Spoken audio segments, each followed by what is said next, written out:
सबसे पहले तो मैं केरल के सारे निवासियों को एक मिसअंडरस्टैंडिंग दूर कर देना चाहता हूँ। ना हमारी फिल्म, ना मैं, ना मेरी टीम का कोई भी व्यक्ति केरल के स्टेट या केरल के लोगों के अगेंस्ट हैं। केरल एक बहुत ही प्यारी जगह है, गॉड जोन कंट्री है। लेकिन गॉड जोन कंट्री में अगर कुछ गलत हो रहा है तो वो लोगों तक पहुंचा के उस गलती को ठीक करना, ये हमारी कोशिश है। और मैं आपसे वादा करता हूं कि अगर आप फिल्म देखेंगे तो आपको समझ में आएगा कि हमने ना केरल या ना केरल के लोगों के प्रति कोई नेगेटिव बात इस फिल्म में है। ये फिल्म कुछ क्रिमिनल्स को एक्सपोज करती है, कुछ क्रिमिनल्स जो केरल में रहते हैं, कुछ जो मध्य प्रदेश के हैं, कुछ राजस्थान के हैं, और इसी वजह से इस फिल्म का नाम केरल स्टोरी 2 गोज़ बियॉन्ड ये रखा है हमने। मैं उम्मीद करता हूँ कि केरलवासी, जितने भी केरल के लोग जिनको हमारे शीर्षक से ऐसी एक गलतफहमी हुई है कि हम केरल को बदनाम करना चाहते हैं या उनके लोगों को बदनाम करना चाहते हैं, मैं उन्हें विश्वास दिलाता हूँ पिक्चर आप देखेंगे तो आपको रियलाइज़ होगा कि हम केरल को बिल्कुल भी नेगेटिव लाइट में नहीं दिखा रहे। ये केरल के कुछ क्रिमिनल्स की बात है, जैसे बाकी स्टेट्स के क्रिमिनल्स की बात है।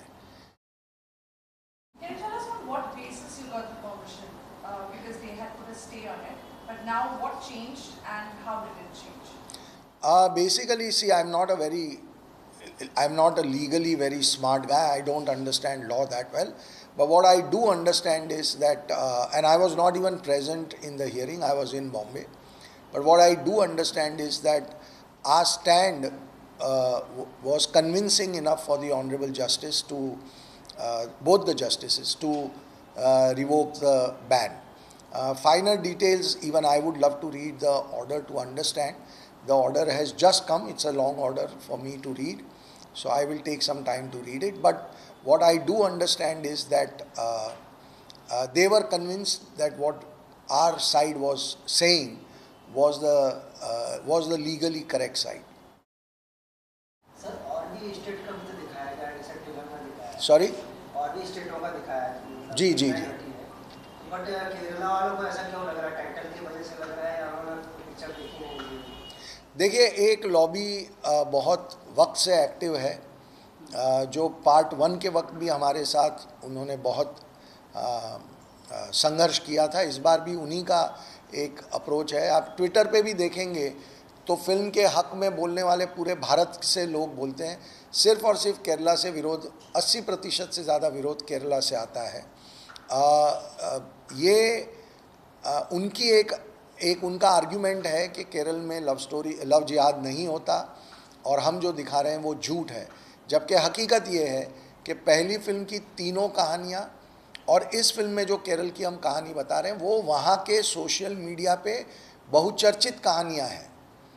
तो हम कोई भी बात ऐसी नहीं बोल रहे हैं जो गलत है।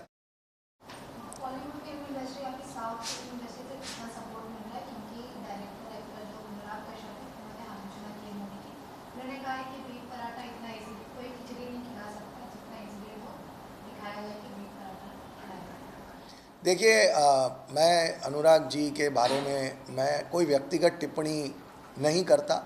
उनका अपना ओपिनियन है और मेरे जो दिग्दर्शक हैं उन्होंने एक बहुत अच्छा मुद्दा रखा था, उसका जवाब अभी तक अनुराग जी के पास से आया नहीं।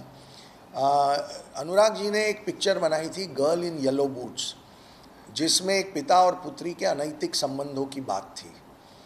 तो जो व्यक्ति एक पिता और पुत्री के बीच में एक फ़िज़िकल रिलेशनशिप की फ़िल्म बनाते हैं, क्या उनकी ऐसी किसी टिप्पणी को गंभीरता से लेना चाहिए? ये कामाख्या जी ने सवाल खड़ा किया था।